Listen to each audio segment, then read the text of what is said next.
आज का जो टॉपिक हम डिस्कस करने वाले हैं वो मैं इसलिए आपके साथ शेयर कर रहा हूँ क्योंकि कुछ चीज़ें हमारे साथ होती हैं। हम उनको समझना चाहते हैं लेकिन उसके बारे में ना तो कोई हमें बताता है और ना ही उसका कहीं पे पढ़ने का मिलता है। कल मैं एक कुंडली देख रहा था और उस कुंडली को अध्ययन करते समय दो चीज़ें सामने आई। पहला ये कि वो इस जन्म में इतनी पीड़ित अवस्था में क्यों चल रहा है। ठीक है, अब हम जब ग्रहों का आकलन करते हैं तो उसमें हमें समझ में आता है कि ये ग्रह खराब है, इससे रिलेटेड दशा खराब है या ये खराब भाव में है जिसकी वजह से ऐसा हो रहा है।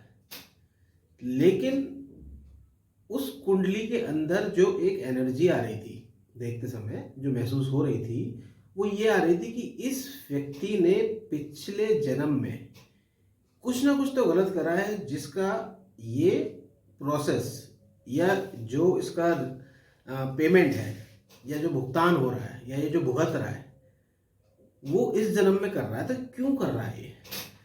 हमने जब ज्योतिष पढ़नी शुरू करी थी उसमें हमने कई किताबें पढ़ी, कई ग्रंथ पढ़े, जिसमें हमें समझ में आया कि ये पुनर्जन्म का एक ऐसा फैक्टर है जो कि हमारे पास कैरी फॉरवर्ड होके आता है और उन कर्मों को हमें इस जन्म में भोगना पड़ता है।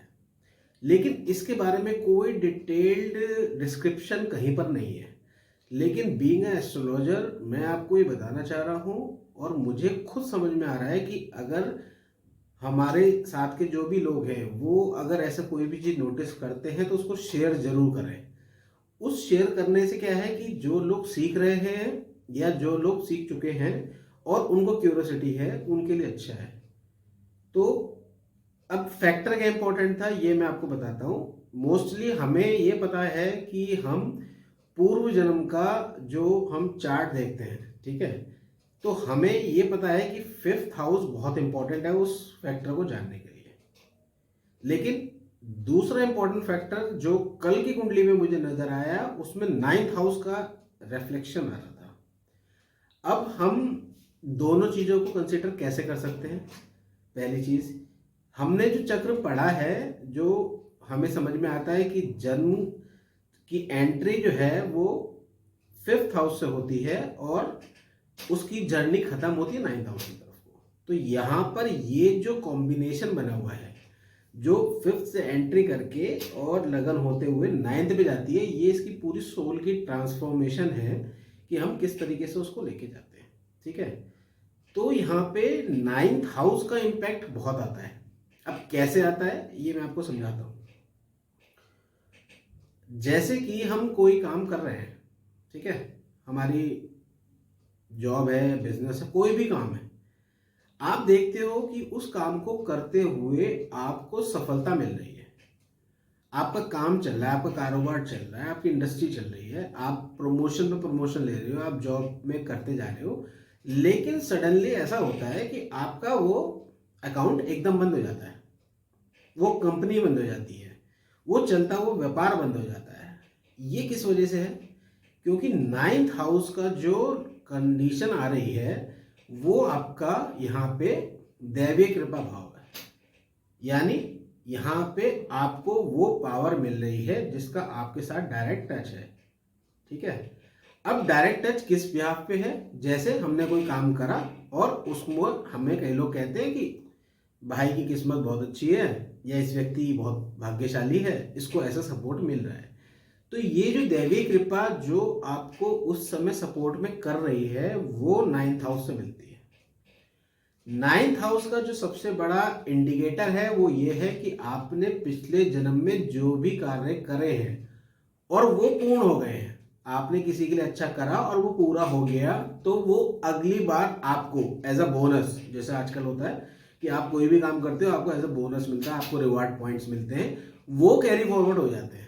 आपको उसको रिडीम करना है, वो कब करेंगे? नेक्स्ट दिन में। ठीक है, पहला। दूसरा, जो कार्य अपूर्ण रह गए हैं, अपूर्ण कैसे रह गए? जैसे आपने सपोज कीजिए आपको लगा कि आपके एरिया में कोई चीज़ डेवलप होनी है और आपने उससे रिलेटेड इंडस्ट्री लगा दी, लेकिन उस इंडस्ट्री को लगने में, काम में संभलने में 10, 20, 50 साल, 100 साल लग गए। पता लगा आपकी उस एज में डेथ हो गई। अब आपका दोबारा लगाया हुआ पेड़ उस समय तो फल नहीं दिया, लेकिन फल कब दिया? आगे दिया, यानी वो अपूर्ण अवस्था में चला गया। तो वो चीज आपके 5th हाउस में इंडिकेट होगी। अब कल जो मैं कुंडली देख रहा था उसमें मुझे दोनों हाउस अफ्लेक्टेड दिखे। अब अफ्लेक्टेड का भी मतलब बता देता हूं मैं। जैसे हम कोई काम करना चाहते हैं, आप देखते होंगे कि हम कोई अधूरा काम छूटता है, या हमारे माइंड में एक चीज रहता है, यार मुझे स्टेबिलिटी चाहिए, मुझे श्योरिटी चाहिए, मुझे सिक्योरिटी चाहिए, ऐसा होता है ना। तो जब वो चीजें कंडीशंस में आती हैं तब हमें क्या लगता है कि हमें यहाँ पर काम करना चाहिए, हमको समाज के लिए कुछ करना चाहिए। अब ये यहाँ पर बैठे हुए प्लैनेट्स आपको बताते हैं कि आपने पिछले जन्म में अच्छा किया था या खराब किया था। ठीक है, पहला पॉइंट क्या है?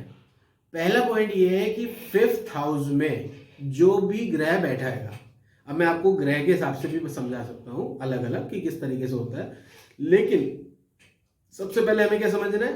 पहले अगर पंचम भाव में कोई भी ग्रह, ठीक है, अच्छी स्थिति में बैठा हुआ है, इसका मतलब उसने अच्छे रिजल्ट पीछे किए हैं, पेड़ लगा दिया था, लेकिन अब उसके रिजल्ट उसको वहां नहीं मिले, यहां मिलेंगे। पहला। दूसरा, अगर 5th हाउस के अंदर वो बैठा हुआ प्लेनेट खराब हो गया। खराब कैसे होता है? या तो अग्नि वाला जल तत्व में चला जाए, वहां खत्म हो गया, जल तत्व वाला अग्नि तत्व में चला जाए, वो खराब हो गया, या नीच का हो गया, वो भी एक कंडीशन है। एक कंडीशन ये है कि उसके ऊपर क्रूर ग्रहों की दृष्टि हो जो वो खराब कर रहे हो, राहु केतु एक्सिस में फंसा हुआ हो।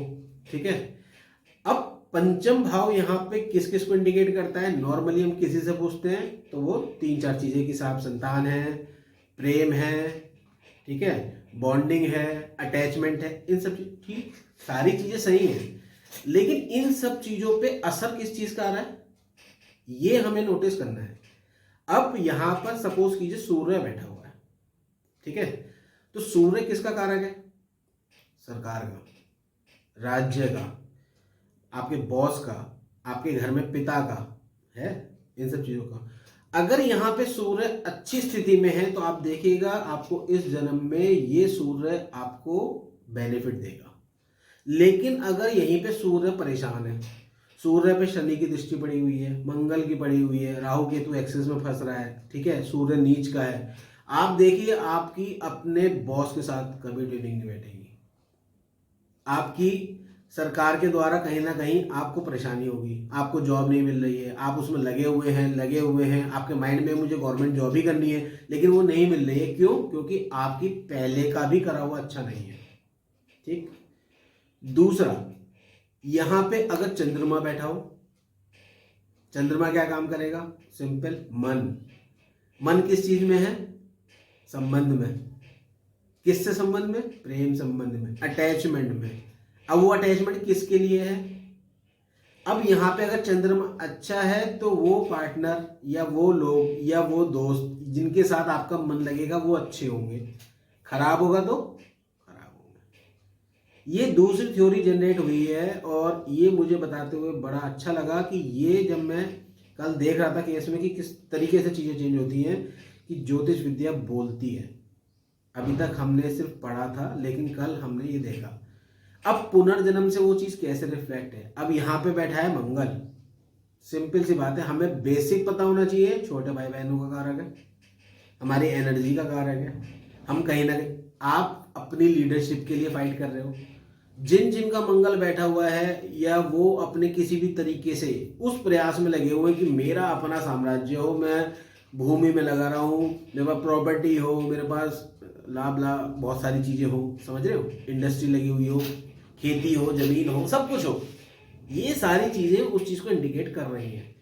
और मंगल अगर अच्छा है तो आप इस जन्म में उसका एडवांटेज लेके कर रहे हो, आपके पास प्रॉपर्टी इतनी है कि आपको रेंटल इनकम आ रही है, आपको सपोर्ट करने वाले सारे भाई बंधु तैयार हैं। ये चीजें हैं। बृहस्पति।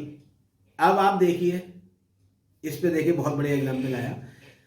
एक क्लास में एक शिक्षक पढ़ा रहे थे, उन्होंने एक कहानी सुनाई, क्लास में सभी बच्चों ने सुनी, हम लोग भी पढ़े, लेकिन एक बच्चे को कंठस्थ याद हुई, बाकी ने किसी को 75%, किसी को 80%, किसी को 90%, किसी को 50%, किसी को 10%, ऐसा।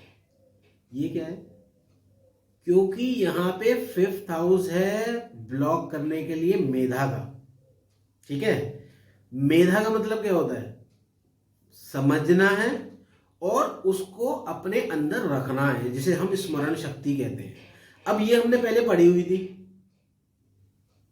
अब यहां हमारा रिवीजन हुआ तो हमें एकदम पूरी याद आ गई, लेकिन किसी ने तो पहली बार ही सुनी है, इसका मतलब उसने पहले इस पे कोई काम ही नहीं करा है। तो ये जो टॉपिक इंपॉर्टेंट हुआ है डिस्कस करने के लिए, वो किस लिए हुआ है कि हमें उस चीज से रिलेटेड काम करने हैं। ये बृहस्पति की देन है। हम आप देखते हो किसी बच्चे की कैचिंग पावर बहुत तेज है, एकदम उसने पढ़ा, एकदम उसने देखा, उसको देखा टेक्निकली है या मोबाइल पे देखा, एक बार में उसको पूरा याद हो गया। ये उस फील्ड से इंडिकेट कर रहा है कि वो आपके लिए कितना इंपॉर्टेंट है, ये चीज करनी है। अब बात करते हैं यहाँ पे जो कि मोस्ट इंपॉर्टेंट क्वेश्चन आता है शुक्र का। क्यों? सबको लग्जरी चाहिए, सबको सुंदर पार्टनर चाहिए, सबको हैंडसम, अट्रैक्टिव, चार्मिंग लाइफ चाहिए। ठीक है, तो शुक्र इन सब चीजों का कारक है। लेकिन अगर शुक्र यहाँ पे पीड़ित है तो ध्यान रखिएगा, अपना पार्टनर चुनते समय ध्यान रखिएगा, क्योंकि यहाँ का बेटा शुक्र जहरीला भी हो सकता है और फायदेमंद भी हो सकता है। इसलिए आप कंसल्ट करके ही अपनी जन्म पत्री का मिलान कराएं, कुंडली का मिलान कराएं। ये इसलिए जरूरी है क्योंकि वो आने वाला फैक्टर आपको कैसे होगा। जैसे आपने देखा होगा, अब किसी की कुंडली में यहाँ शुक्र बैठा हुआ है, पुराना उसने किसी के लिए अच्छा किया था, उसके साथ संबंध इस जन्म में आएंगे। अब वो देखने में बंदी ठीक नहीं है, उसकी बैकग्राउंड ठीक नहीं है, फैमिली कल्चर से वो डाउन है, लेकिन फिर भी आप उसको पसंद कर रहे हैं, आपको लोग समझा रहे हैं। क्यों? क्योंकि यहाँ पे कहा गया है कि प्रेम पूर्णतः अंधा होता है। अंधा क्यों होता है? क्योंकि आपको समझ ही नहीं आ रही है, क्योंकि वो फैक्टर आप लिए बैठे हुए हैं। तो आपने जो अपना पार्टनर चुना है, समझ रहे हैं, आपने जो अपना पार्टनर चुना है वो उस विवशता के रूप में चुना है, क्योंकि वहां पे उस थ्योरी पे, ये जब थ्योरी अप्लाई हो रही है तो फिर कुछ नहीं समझ में आएगा। आपको कोई कुछ भी समझा ले, आपको बस वही लड़की, जैसे वो कहते हैं कि जब दिल आया, ठीक है, तो फिर परी क्या चीज है, ये इन सब चीजों का इंडिकेशन देख रहा है। अब बात करिए शनि की। अब शनि जब इस स्थिति में आता है, अच्छा है या बुरा है, ये रिजल्ट के ऊपर डिपेंड करेगा कि आप अपनी लाइफ में किसी भी तरीके से स्टेबल होने के लिए लगे रहेंगे कि मैं ऐसा सेटअप कर लूँ, मुझे फाइनेंशियल फ्रीडम चाहिए, मुझे सेटअप ऐसा चाहिए, मैं नौकरी नहीं करूँ तो भी पैसा आता रहना चाहिए। ये सब शनि की देन है। शनि क्या कह रहा है? स्टेबल हो, स्टेबिलिटी चाहिए, और हर चीज में इसका डिसिप्लिन होगा, हर चीज में अपनी बात बताएगा, हर चीज में आपको वो, आप उनसे कुछ भी बात करिए वो परफेक्शन की बात करेगा। आप कितनी सफाई कर लिए, वो कहेगा यार सफाई अच्छी तरीके से नहीं हुई है, यहाँ पर और ऐसा करना चाहिए था, ये चीज ऐसे नहीं ऐसे रखनी चाहिए थी, ये पेन सीधे की जगह थोड़ा टेढ़ा रखना चाहिए था। समझ रहे हो? परफेक्शन आपको परेशान करेगा। गाड़ी चमका रहे हैं आप तो चमकाते जा रहे हैं, चमकाते जा रहे हैं, चमकाते, बिल्कुल टिंच गाड़ी चाहिए तभी बैठूंगा मैं, मुझे गंदे में बैठना ही नहीं है। ये जो रूल्स हैं, सफाई चाहिए तो पूरी सफाई चाहिए, कहीं भी गंदा नहीं होना चाहिए। ये वो चीजें हैं जो उसको इम्पैक्ट करती है। अब कल जो कुंडली आई है जिसके बारे में मैं डिस्कस कर रहा हूं, वो क्या थी? उनकी इस व्यक्ति से शादी हुई। ठीक, जिस व्यक्ति से शादी हुई है उसका पहले से अफेयर चल रहा था। उसने अपने पेरेंट्स को बोला, पेरेंट्स ने कहा हम नहीं कर सकते क्योंकि इंटरकास्ट मैरिज। ठीक है, लड़की कह रही है कि मुझे जो मेरे पेरेंट्स कहेंगे मैं वहां शादी करूंगी। उसने पेरेंट्स की मर्जी से शादी कर ली।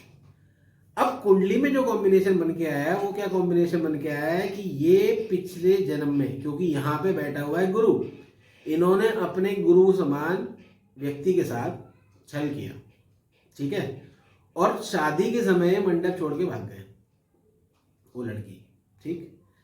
अब उसकी जगह दूसरे को बिठा दिया गया। अब इस जन्म में वो दोनों एक दूसरे के लवर बने, और जिससे शादी हुई ये पिछली बार की वो लड़की है, समझ रहे हैं आप, जो मंडप छोड़ के भाग के गई थी। अब इस लाइफ में ये 5th और 9th के कॉम्बिनेशन से ऐसा क्लियर दिख रहा है, बिल्कुल ऐसा क्लियर दिख रहा है जैसे हम पुरानी टाइप की पिक्चर देख रहे हो कि हाँ ठाकुर साहब के यहाँ से शादी हुई, लड़की फाइनल हुई, लड़की की जगह वो लड़की भाग गई और दूसरी लड़की को बिठा के शादी कर दी ताकि नाम खराब ना हो।